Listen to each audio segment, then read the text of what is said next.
Well, thank you all for coming to our panel. We're going to take the opportunity to talk about some midterm opportunities that we're trying to build into a reality around reforming our nation's health and welfare systems. This group has done a lot to keep these two issues alive and to come back to get Congress to focus on them again. So I'm going to briefly introduce them. Rick Santorum doesn't really need an introduction. Former Senator of Pennsylvania, two-time presidential candidate, current CNN senior political contributor. Grace Marie Turner, who is a Heritage alum and currently president of the Galen Institute, and the leader of a conservative consensus group that brings together all the healthcare leaders across the country to sort through the tough questions in order to get reform. And we have Dan Holler, who is the vice president of Heritage Action. He is the key partner with this group in helping develop the tactics that are necessary to implement the ideas and make them a reality. So I want to welcome them, and we'll get started.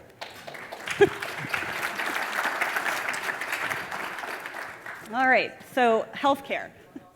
Last year, Congress absolutely failed to deliver on an 8-year campaign promise to repeal and replace Obamacare.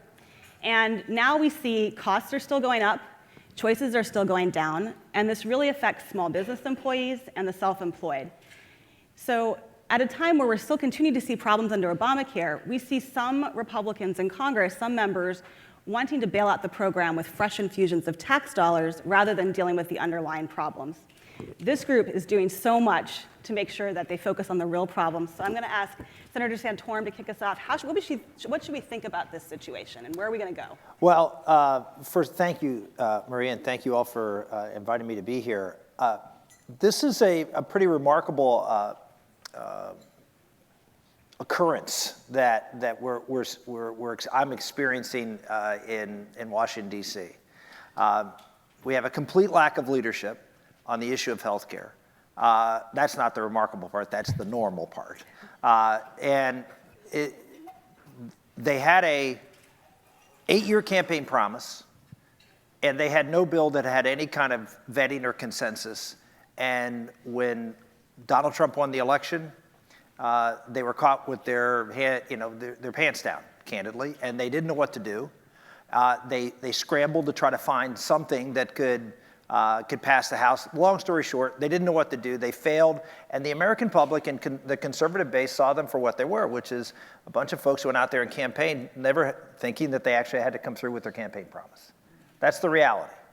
The bill was written in the back rooms. Nobody knew about it, and it was shoved down members' throats, and the public had no idea, and what they heard was from the media, and that's why only 17% of the public supported the bill. We've taken a fundamentally different approach. The bill's not being written in the basement of the Capitol or in a leadership office. It's being written on the 7th floor of the Heritage Building. That's where it's being written. And it's being written because of the folks up here in this panel and others who have committed to weekly meetings and efforts of bringing all the best minds from all over the country, state-based think tanks, not just Heritage, but other think tanks, and we've come together to build a consensus idea. In all my years in Washington, I've been there in and around for 25 years. I've never seen anything like this on any kind of major legislation. Certainly nothing to replace the individual and small group market and repeal President Obama's biggest accomplishment and our biggest campaign promise. Nothing like this has ever happened. While we're doing this, the leadership of the House and Senate is basically saying, we're not doing health care and we're not going to help you. It's a remarkable thing, and yet we continue on. And it's building momentum. It's building momentum because it's the power of a good idea and the power of political agency. Marie mentioned that they tried to pass a bill here a few weeks ago to bail out the insurance companies, to lower premiums heading into the election. And Heritage, leading the charge, stopped them. They did. Heritage stopped it from happening. They were the number one voice out there. And because I'm not at Heritage, I'm watching. And they were the number one voice saying, this is a bailout, this is a short-term fix that is not a fix. We need to do a long-term solution to actually long-term lower premiums and create better and quality access and care for individuals. We've actually put together a bill that will do that. It's focused on the individual. It uses the framework of what was the last-ditch effort at the end of last year called Graham-Cassidy. And it's a state block grant approach. But we repeal all of Obamacare spending, send the money in one form or another, use most of it through a block grant to the state. Another is a huge expansion of HSAs. We're talking about health savings accounts going quadrupling after the passage of this bill. A huge percentage of Americans will now have access and actually be participating as consumers in health care because of health savings accounts. This bill will do that. The block grant will be given to the states, but there'll be more parameters, something the conservative community, as someone who was one of the authors of the 1996 welfare bill, we understood that if we gave the money to the states, we all believed in federalism, but we all know how states behave. And they aren't conservative all the time either. And so we have to put structures around them, like work requirements back in 1996, time limits on welfare back in 1996. We talked about the block grant and any federal entitlement, which we did, but we put structures in place to make sure that the program would work. That's what we're going to do here. We're going to make them spend the money in the private sector. We're going to make them spend the money to reduce risk, which will lower premiums for everybody in the individual and small group market. We're going to do things that require the state to develop responsible policies that we know will work, but allow flexibility within that framework. Finally, we've come up, and again, kudos to the people at the think tank World Heritage for coming up with an ingenious idea on how to deal with the number one problem that the Congress couldn't get over last year, which is all of these Title I insurance regulations that Obama put in place that basically creates a non-functional market and drives up costs. The ingenious way is through the use of something called short-term limited duration plans. This is a marketplace that right now is a marketplace that's for specialty kind of projects, short-term plans for people who lost their job and are looking for a 90-day or 120-day kind of fix to get to where they can re-up for insurance during the next year. We're going to take that market and turn it into a full-blown insurance market by allowing the states to use the money that is coming to them to help subsidize, when I say subsidize, give people who are low income the ability to go out and buy these plans that will now be 364 days, so they'll be almost a year, and they'll be guaranteed renewable. That is not the case right now with these plans. So in a sense, there'll be a different market, a whole new risk pool that will allow individuals to go out and buy plans that they can get renewed so they don't get underwritten every year, creating a stable second marketplace outside of the Title I regulated insurance market. So if you remember back, and I'll finish here, and I know I've gone too long. If you remember back when Ted Cruz and Mike Lee were talking about we needed a freedom option, that we had to get out from underneath Obamacare regulations, this is the freedom option, and it works. And it'll work really well in lowering costs and creating real access to quality health insurance. Well, that sounds fantastic. Everybody for it?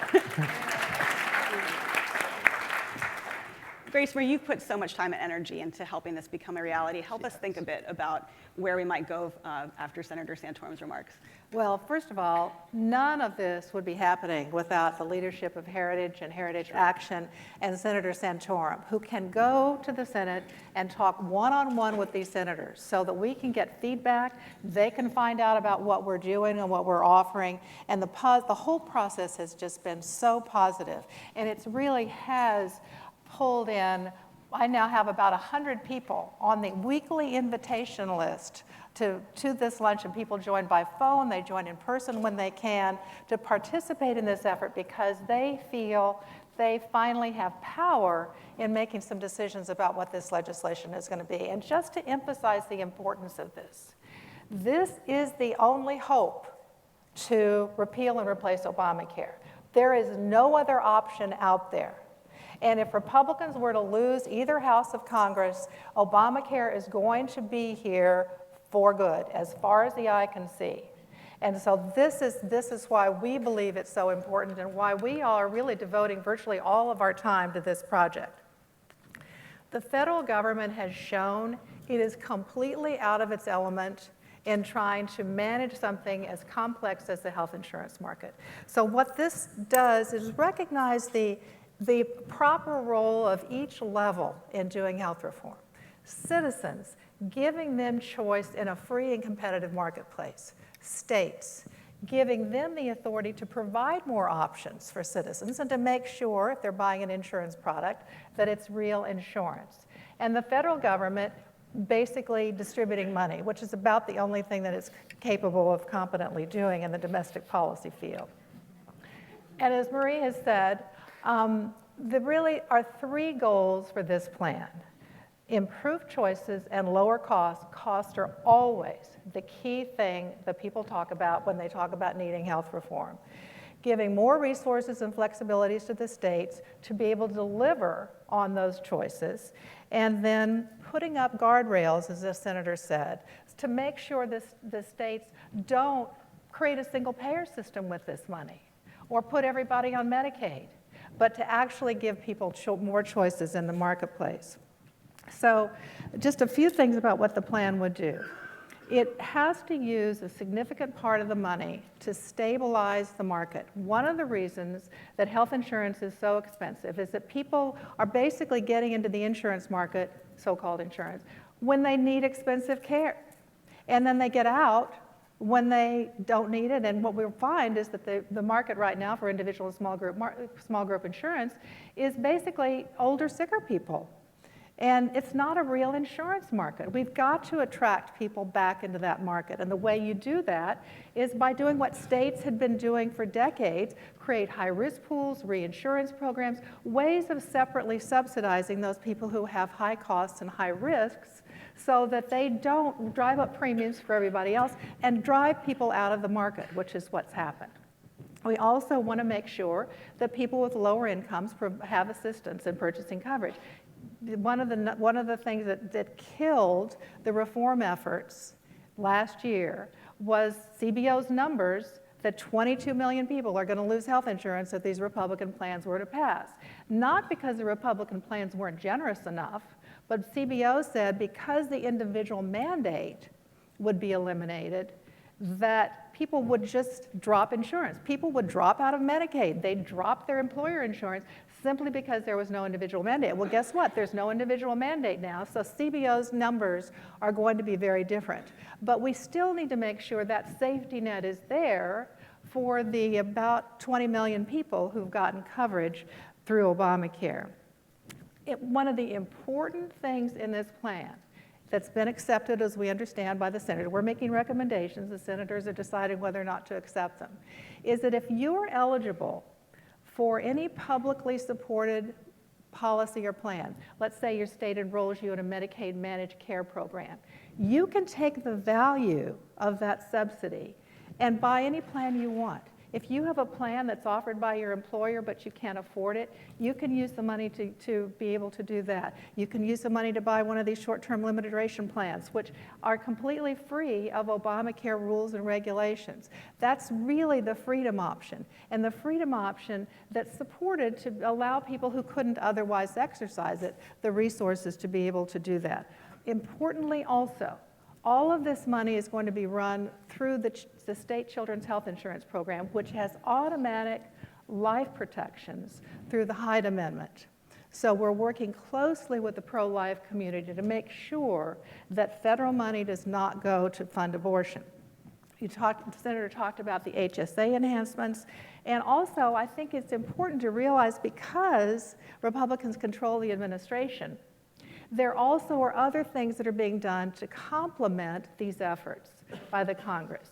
The association health plans, these short-term limited duration policies, allowing employer money through a special kind of HSA fund for employers to be able to use to spend for premiums, so that a couple that may both have the offer of job-based insurance, they can't afford to provide coverage for their whole family, could combine those funds to be able to purchase a policy of their choice. So hopefully what you see in this is that it's all about returning power and control to consumers.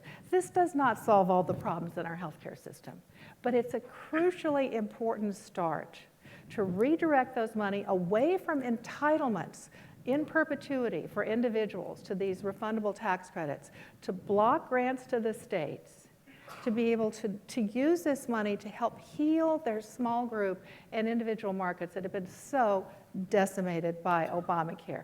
I really believe we can get this done. Senator may talk a little bit about the timetable. We're hoping this summer. So we need your support, and we need you to be able to talk to your members of Congress that this is the only way to go if we want to get rid of Obamacare. Thank you. I think that probably created so much food for questions, and we'll get to that soon. But I wanted to give Dan a chance to talk to you. Dan has been an incredible partner for me and the leaders on this stage in helping us with the things that we can't do because we're not registered lobbyists, but helping manage the relationship with Congress, helping us get into the staff at the right time to follow up on many of the things that the senator is doing with his colleagues, and then to work with the grassroots to build momentum. The senator talked a lot about how this is the first time he's ever seen in his history in working in Washington, an idea come from outside Washington and be brought together. So Dan, give us some sense of what are you up to, what do you see as the possibilities here, and how are you making it happen?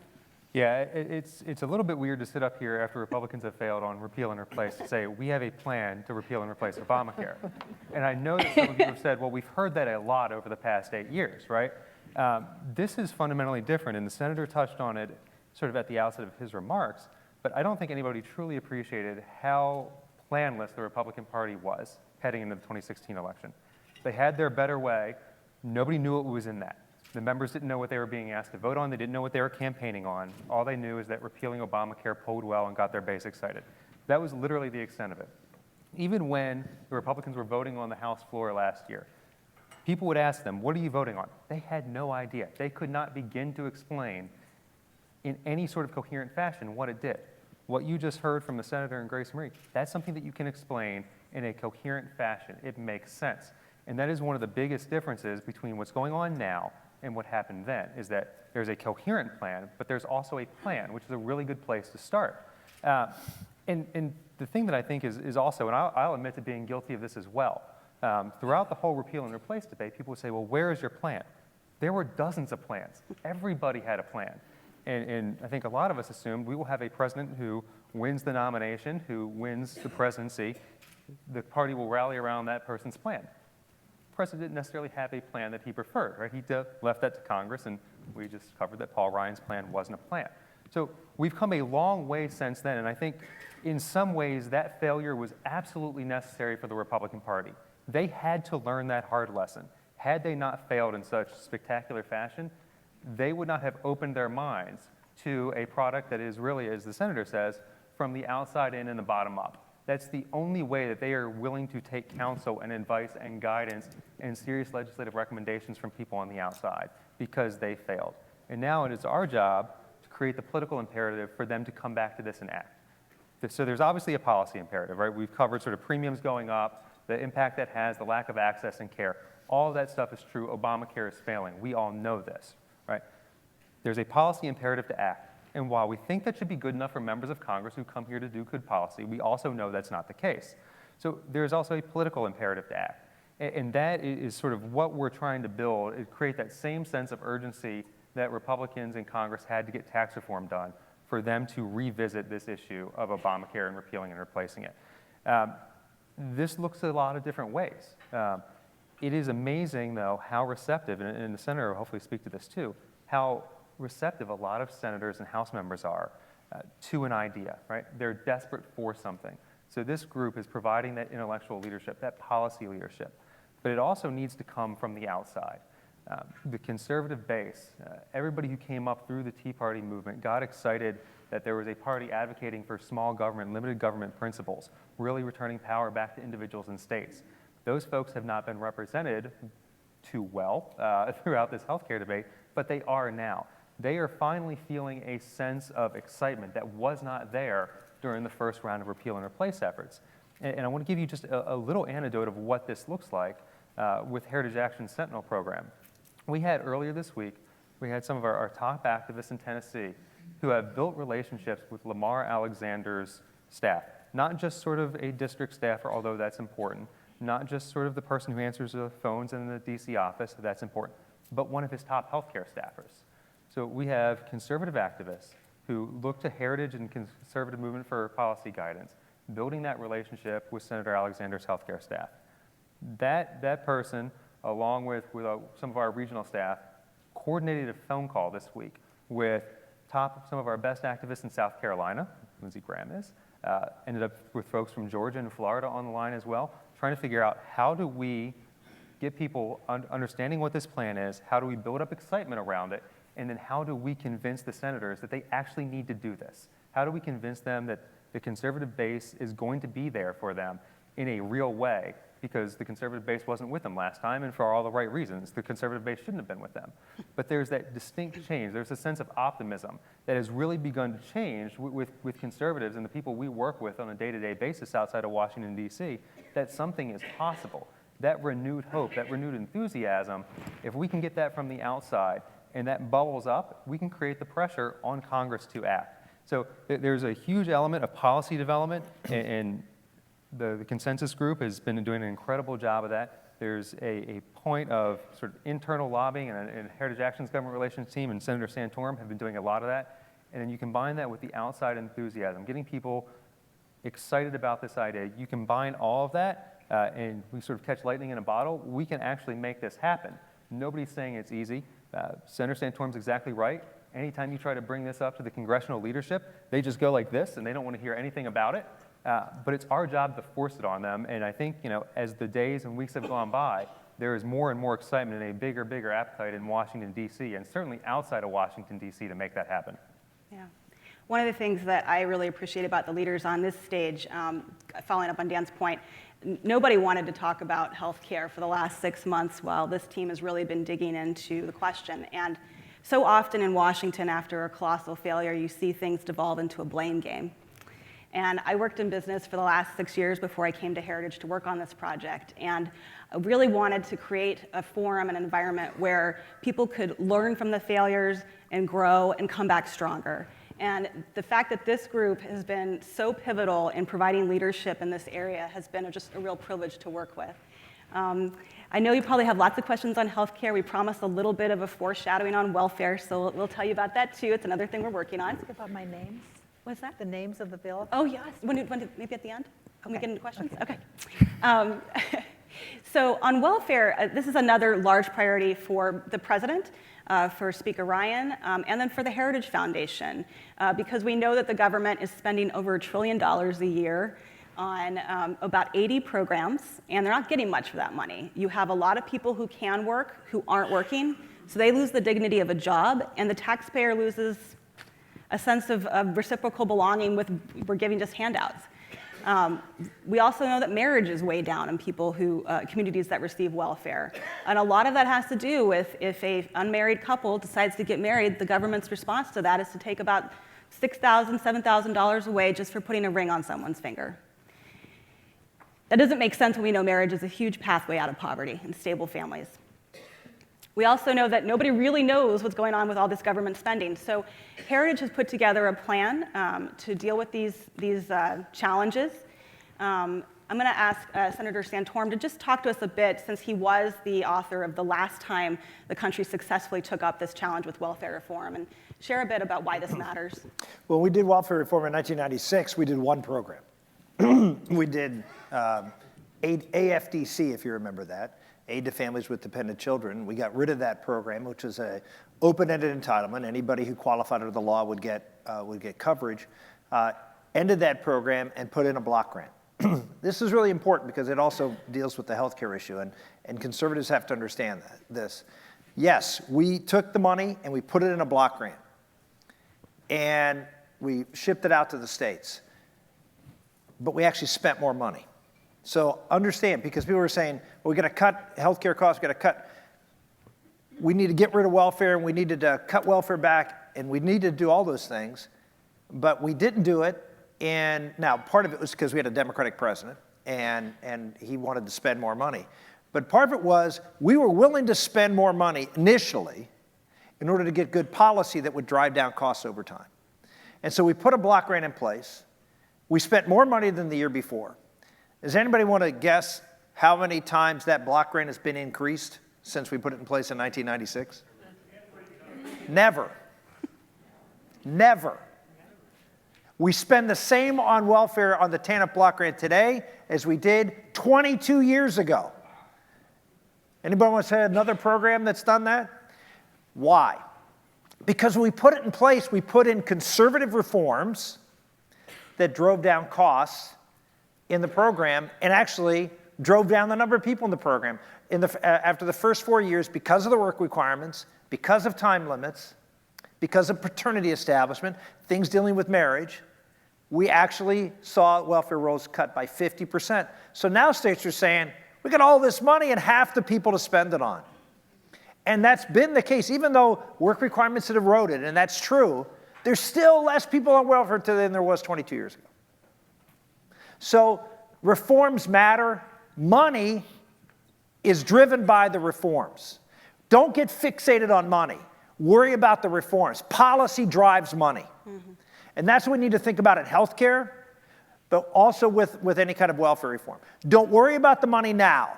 Worry about the policy that'll drive the money. And that's what I heard on the previous panel talking about the agricultural bill on food, on the SNAP program, we call the food stamp program, or Medicaid, which some states have. All of those programs will save money if we require work, if we put time limits in place, do the things that are necessary to get people away and disconnect these programs and find out about earned success. The other real big piece, when I campaigned for president the first time, you didn't have to mention both, but that's okay. And I would run around and I would quote actually a Brookings study that said if you do three things in America, the chances of you ever being in poverty are less than 5%. And you know what those three things are? Work, graduate from high school, and get married before you have children. If you do those three things, less than 5% of people who've done those three things ever end up in poverty. Yet we do nothing to promote marriage in this country. In fact, we do everything to undermine it. In our tax code, in our welfare policy, and of course in our otherwise policy. This policy on marriage. So we have an opportunity to do something that really can help change the dynamic for that, what many consider a permanent underclass in America. The policy's there. Don't worry about the money. That's the only thing I say to you. Don't worry about the money. Worry about getting the policy right. Thank you. Grace, where you had an observation about the intersection between the overall welfare state and what we're working on with healthcare that I thought would be great to share with the room. So while there are fewer people on welfare, there are millions more on Medicaid. The number of people on Medicaid today, 72 million people are on Medicaid. And what's happening especially after this expansion, the middle class that is paying for all of these benefits is becoming increasingly resentful. You have people who are able-bodied adults, childless adults, on Medicaid today who had the option of job-based coverage, but because Medicaid was, the eligibility level was increased, they opted for Medicaid, which is free. So people are increasingly resentful that so many people are on public programs who don't need to be there, that they don't want to pay for them. And increasingly, the states also find it very difficult to stretch the resources of the physician and the hospital community to cover these people as they should. So the safety net is being eroded, and basically our sense of being able to provide help for those who need it is also being eroded because of the expansion of a program designed for lower income disabled people who don't have other options for coverage, to give it to people in lower middle income area levels. That's really changing the dynamic. That's one of the things that this law would do. It would give the states the resources they otherwise might have used for these Medicaid expansion people, population, but making sure they can allocate it to the people who really need the resources and be able to change those programs so they can better meet the people, the citizens who are on them today. Thank you. So you'll be the last one before we go to questions, but Heritage Foundation put together a very robust set of policies to help lead on the welfare debate. We've seen some of them be introduced. Some of these ideas begin to be introduced in the conversation right now in Congress through the food stamps reform bill and the farm bill. Obviously, we want to see them go farther. We're going to work with them on that. Dan, Heritage Action's been really helpful in getting the concepts of these policies been sponsored by members and put into legislation. Talk to us a bit about that and what we should expect in terms of timing on this effort. Yeah, this is one of the things that it doesn't really come through. You can't put it in a glossy report or anything like that, but it's sort of fundamental to what Heritage Action does in terms of working with Heritage Foundation and the research scholars there, is that everybody has a ton of great ideas, these policies. How do you promote work? How do you promote marriage? We need to win the battle of ideas on them, but then we also need the members of Congress to actually have a piece of legislation that would implement those ideas. And that's where the sort of hard but fun work begins. So there are a couple bills I just want to highlight and sort of take a longer term view of these issues, set aside a little bit from the immediate sort of farm bill and food stamp fight that's going on right now in Congress.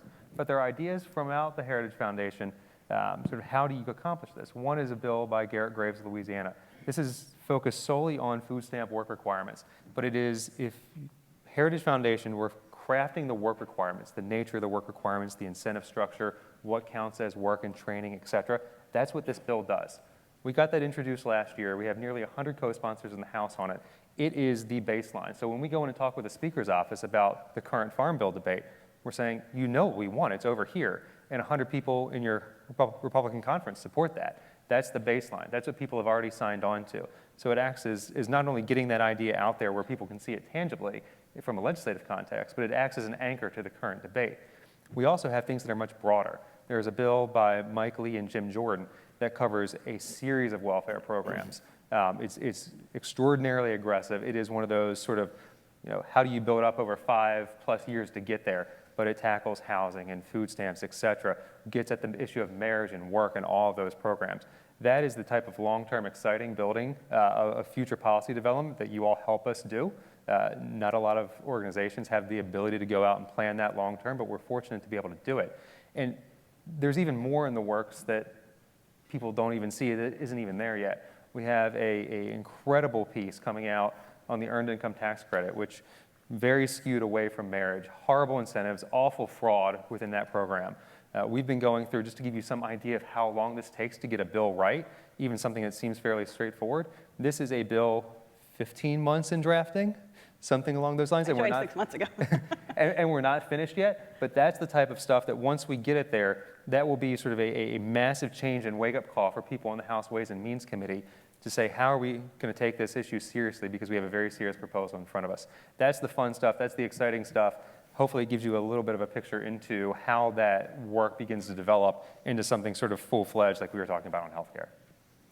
So the left is really good at two things. They have a long-term vision, and they keep tacking towards it over and over, and they keep taking the ground and moving us there. That's why we see ourselves in the situation with both healthcare and welfare that we're in.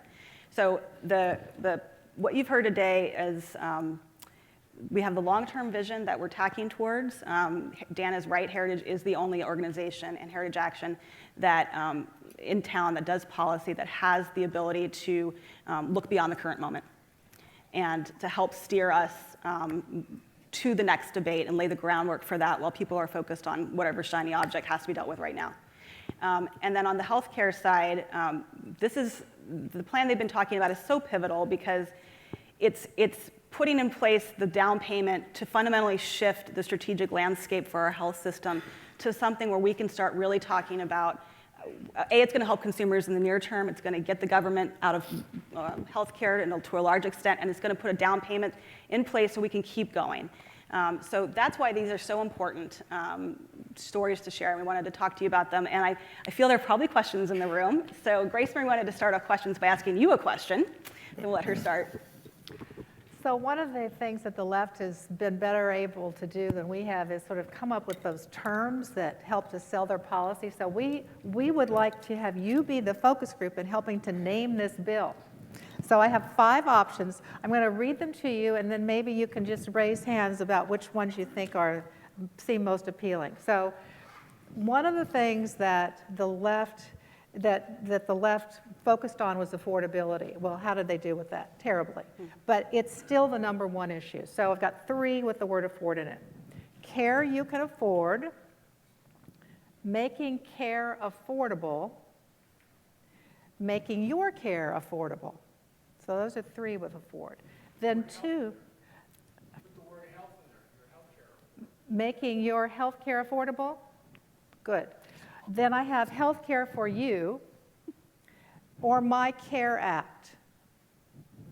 So care you can afford, making health care affordable, making your care affordable, health care for you, and My Care Act. So health care you can afford. Don't be ashamed, you can vote more than once. Making care affordable. I like the word affordable. You like it? I know. See, that's the real problem. I think we need a different word for affordable, or making your care affordable. One comment on this. The number 1 issue for people in healthcare is cost. So if you can come up with another word other than affordable, Yeah, no. you can say cheaper, but I don't think you want to say the cheaper healthcare bill, right? So you can say low cost, not particularly sexy. So the problem is synonyms. There's just no synonym for affordable. I wish there was. So I understand what you're saying. It's been used before. There's a reason it was used before. Okay? So what? So then health Less care expensive. Health care for you. How's that? Reasonable. Reasonable. How about Okay, this? so you guys are having the same problem we are, basically. is what I'm hearing. Okay. So my email. I think we've been kicking around on this. So yes, send an email to Grace Marie. Common Sense Healthcare. Okay. My email is Grace Marie, all one word, no hyphen. GraceMarie@galen.org. GALEN.org. If you have better ideas, please send it to us. Marie is helping to focus group. We're going to be focus grouping all So of we these need things. your ideas. So Grace Marie at The last one, Galen. she wants you to repeat The last one was My Care Act. Common Sense Healthcare.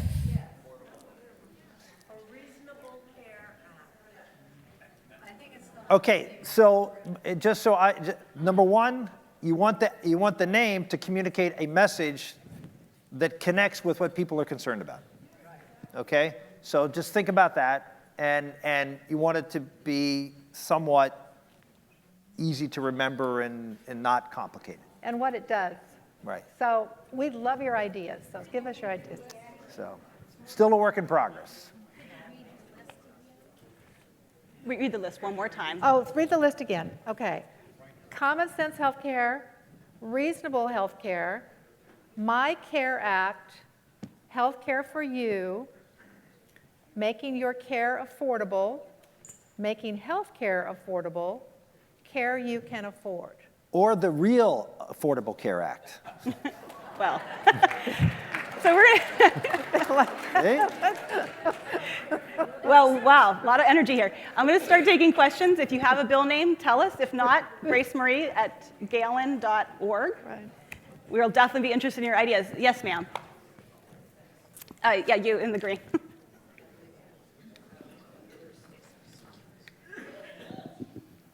I think it has to be something that sounds like an act. So I like this idea, Common Sense Health Care Act. We can't have a gerund or you're about to have a process to do something. This has to be an outcome. This has to be final. And personally, I thought the original 5 ideas didn't make it at all. Okay. Yes, Thank you. This is the second generation. Yes, question up front. Right behind. I'm sorry. Senator Santorum. Yeah. I say the president about $5.5 million in Atlantic City and $500,000 in Doral. And what the question I want to ask you is, it seems to me that if we start at home, which is the House and the Senate, because as you know, they have the best plan in America, $5,000 apiece for themselves, $5,000 for their family, $5,000 for their spouse, $5,000 for their staff. It would seem that if we started there and changed their plan, we'd have no trouble getting rid of the Obamacare Act, because the minute they had a claim, their spouse would call and say, why do I have to pay this kind of money? And it seems that the House and the Senate hasn't taken responsibility. And I was one of the first people in America to write that you couldn't keep your policy, you can't keep your doctor, and you couldn't keep your plan. And I think it's really important that we get Congress to understand what they're supposed to do so they can take care of the rest of us in this country. I liked your idea, but as you know, 5 years down the road, 3 years down the road, when you have that pot of money, you're going to have to change the plan because that plan is going to be too expensive. And the problem is that the health care is not being taken care of on a day-to-day on a year-to-year basis, not waiting 10 years to say we have to change the plan. You have to upkeep with it because the cost of the doctors, the cost of the hospitals, and I don't think that we're really looking at it at the right. I'm not complaining, but I'm just saying that we got to get Congress to get on board because they know what they're doing, and I apologize for saying the things I just said, sir. Well, I'm going to disagree with one thing. You said Congress knows what they're doing, so I don't. So, no, look, and I'm going to make Obama this. gave them the $5,000. We all know about that. And if you disagree on that, you know, when McCain had his operation, his cost wasn't a deductible cost like the rest of us have, and he had coverage either through the Senate or he had coverage through the Army. And the point is, he didn't feel the pain like the rest of America feels the pain. My clients, example, who I pay claims for, I'm in the healthcare business, they feel the pain when they had to put up the $5,000, $8,000. Okay. Yeah, I have no idea what Senator McCain's healthcare policy was, but I want to come back to the broader issue here, and that is, this is a unique opportunity. Okay? We didn't talk about timing here, but by the end of May, our hope is that we will get dozens, maybe multiple dozens of conservative organizations and conservative leaders to actually come forth and introduce this conceptual framework in pretty great detail and demand that Congress take this up. This has never been done before. Never. Not on an issue anywhere near the importance of this. It's never been done, period, but on this. And here's, people say, well, the leaders are against it, they don't want to bring it up. But if you, the grassroots conservative activists and movement folks, say we want this done and we know what this is because we helped develop it, we understand it, we like it, and we want you to pass it, never happened before. Never. And you know what they're going to do? They're going to try to pass it. Okay? But we have to do this the right way. We have to launch this thing where we coordinate and get the right messaging. That's why we're talking about names here. The right messaging out there. We have to get messages out, which means we have to have all the radio shows talking about it, all the conservative bloggers and social media. We have to launch this thing like you would launch a product, which is you go out and you tell the attributes of your product. You don't say, oh, we're working on this in the back room, and here it is, world, and let the left crush you before you even know what the bill is. Yeah. That's not going to happen this time if you help us. Okay? And how can you help us? Well, yes, you can do some things in social media, you can do some things to help, but you can also get your checkbooks out. You can write checks to Heritage and Heritage Action so they have the resources to help launch this thing. There aren't very many organizations in Washington that can actually do this kind of scale of project. But this organization has the ability to do this. Now, my question to you is, how serious are you? Because I hear this from groups all the time. I'm not part of Heritage. I'm a free agent here. So I'm going to challenge you. Because you guys complain to me all the time. For 20 years when I was in Congress and running for office, You guys, okay, now it's on you because you know this is coming from you. So how serious are you? Do you really want to make this happen? Let me tell you, from my experience, this can happen. I think we are this close to 50 votes in the United States Senate. I mean, this close. If we have if we have the kind of launch that I believe we'll have, because we already have groups already signed up and people participating. If we have a launch the right way and it's funded with good research, good polling, good media outreach, good socialization, everybody knows what we're talking about, and a real community out there defining the message, we win. How many people want to win? Raise your hand.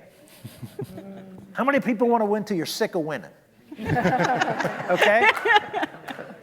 This is the biggest thing we could do. Bigger than anything. Not only are we going to transform healthcare, but we're going to do something really important here. We're going to get all this money out of Washington into the states and give the states the power to develop their own healthcare system within their own state. You know what that means? That when Bernie Sanders gets elected, there's no way he's going to get that money out of the states. In other words, there's no way he's going to do his single-payer healthcare system. We destroy any ability for the left to put Humpty Dumpty back together again. If we keep this money in Washington, which is where it is under Obamacare, they just simply tweak it and move it off in a different direction because all the money's here. But if Jerry Brown has that money, he hadn't given it back, right? If Andrew Cuomo has that money and they put their own system in New York together, he's not giving it back because they have their own invested system. This cuts off their major effort for 2020 is to go with single payer. Every Democrat's running on a single payer platform. We've now cut them off at the knees. They have nowhere to go. This is huge politically. Now Texas can design a healthcare system that is more efficient, more effective, gets better care, and challenge and be a competitor to California who's blowing the money on bad programs, and people aren't being insured. It allows a Republican in California to be competitive because they can point to how it's done better in other states on something that people care about. It's an issue we can win on. The question is, back to you, because this is coming from us. How much do you want? How hungry are you? I'm sure Dan would be happy to talk about it afterwards, the ways in which these dollars could be used, but we need dollars. And we need people who are going to get engaged. So I'm sorry if I upset anybody here at Heritage by doing this. They've already paid for my transportation, so I've got my trip home. Always a pleasure.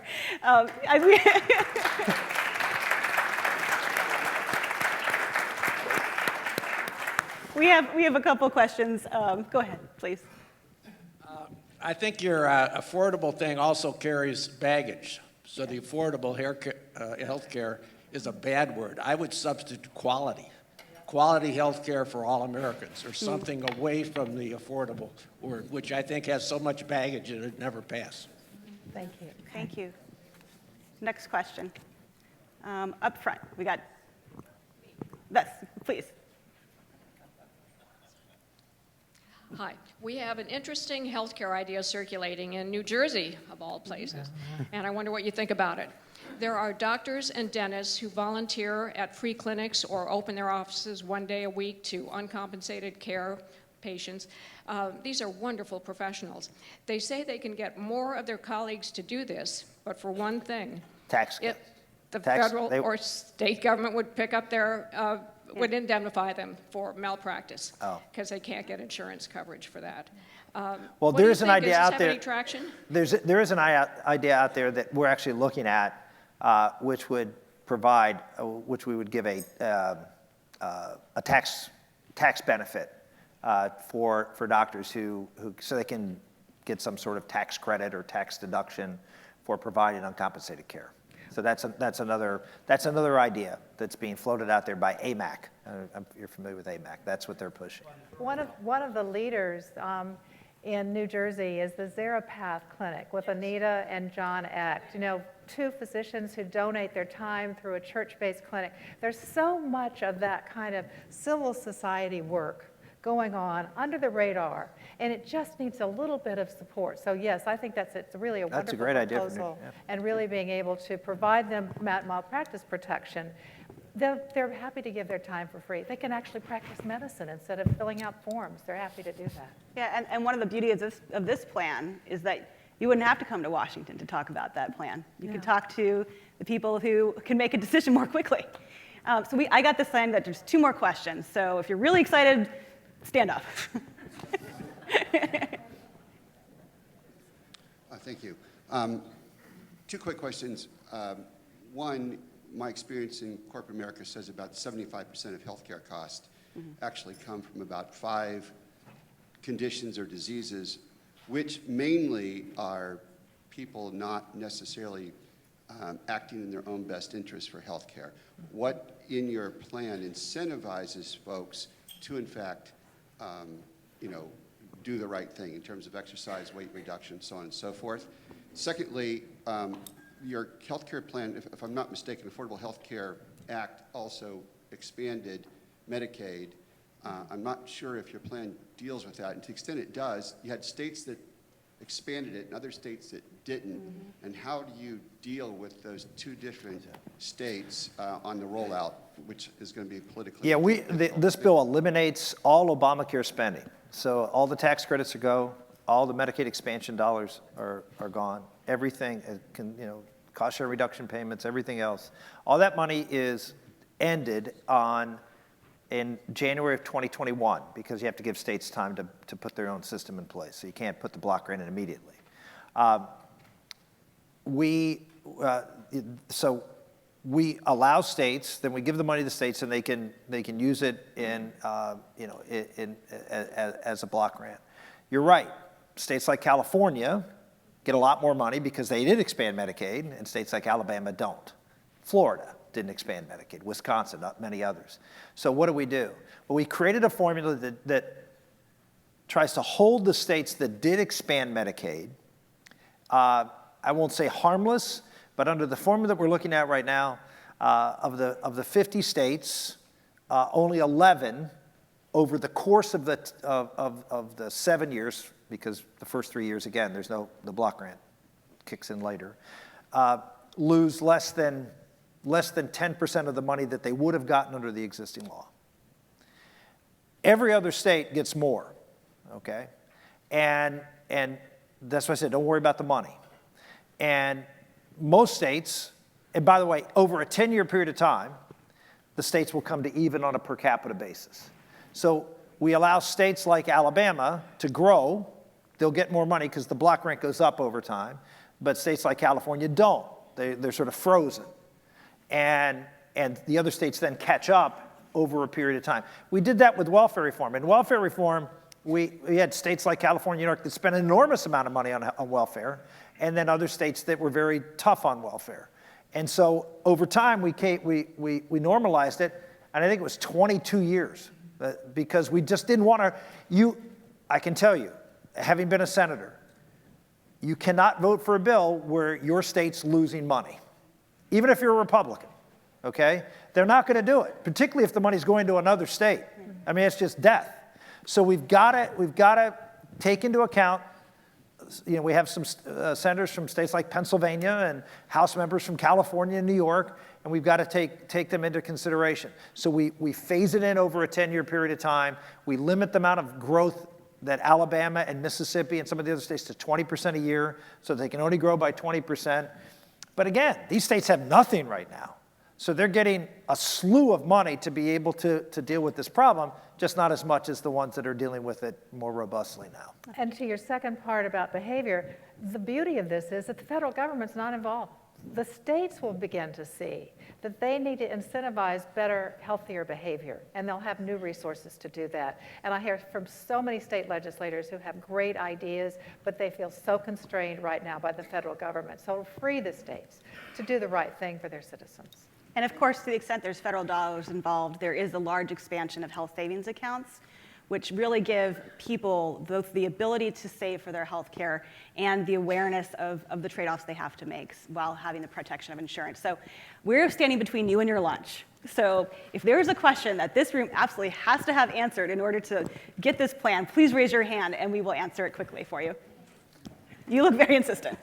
Quickly. The checks are written to, I'm sorry, go ahead. Has there been any participation by centrist think tanks like Brookings in this project so that you could possibly make it more of a bipartisan? There is. Sorry, so the question was. The question is, yeah. can this, are centrist think tanks involved so we can make it bipartisan? There is zero chance that any Democrat will vote to repeal Obamacare. Zero. Well, this is a 50-vote strategy. Having said that you're going to have states, several, like Missouri and Montana, North Dakota, they're going to get huge influxes of dollars. North Dakota's going to go, I mean, just have a tremendous flow of dollars that are going to go into North Dakota. Heidi Heitkamp is not going to be the 50th vote to repeal Obamacare and to put this in place. But she might be the 51st or the 52nd, Joe Manchin, somebody like that. Once it's done, once we have the votes, then it's a whole different game for them. They can't be blamed for repealing Obamacare, and they can go back home and say, well, you know what, I voted for this because it was best for West Virginia. So the only chance we have of getting something bipartisan is to get the 50, and that's what we're working on right now. And trust me, to get Susan Collins' vote, and I wish I could say I'm trying to get Rand Paul's vote. I'm not. Because Rand Paul's made it very clear he's not going to vote for this. He's not going to vote for anything except exactly what he wants, which is tragic. But believe it or not, Susan Collins is someone who was very frustrated in the fact that she wasn't able to get any kind of short-term fix done. Very upset with Democrats right now, as she should be. And she's been very public about that. And so we're approaching her and we're listening to her, and she's giving us great feedback. We're incorporating things that we know from her past comments and other interactions are things that she would find attractive. And we're holding out the possibility that we can get this thing done. And that's the moderate part we have to deal with, not Democrats at this point. What about McCain? Is he voted? Is he coming to the Senate? Well, I mean, that's a much more complicated answer. I would say I don't know what Senator McCain's health status is and whether he'll be returning or not. I mean, we just don't know that answer. Senator Murkowski, here's the beauty of this bill, among many other beauties of this bill, is that this bill is designed so each state will be able to have a functioning insurance program in their state. And so what does that mean? That means we have to look at each state. We can't just say, well, we're going to do something and everybody's going to be treated the same. Because you can't treat, on a per capita basis, healthcare spending in Delaware the same you would Alaska. Why? Because it's so much more expensive to provide care in Alaska than it is to provide it in Delaware. And so we have to design it to make sure that there's sufficient resources in some of these very high-cost states like Hawaii and Alaska, North Dakota, and others to be able to have a functioning system there. So you can say, well, you're going to cut special deals. Yes, because otherwise the system won't work, and it wouldn't be fair. And so what does that mean? That means it's actually much easier to go to individual senators and say, okay, let's talk about how we can make Alaska's system work as well as it would in Delaware. And that means different resources, maybe different ways of tweaking things on other issues. But that's exactly how a block grant system should work. And that's why I think we're not going to have any trouble with 49 of the other senators. It's a matter, to me, it comes down to, well, I shouldn't say 49, probably 47. I feel pretty good about. And then it's 3 or 4 that we have to work on. Well, on that note, thank you all so much for your time.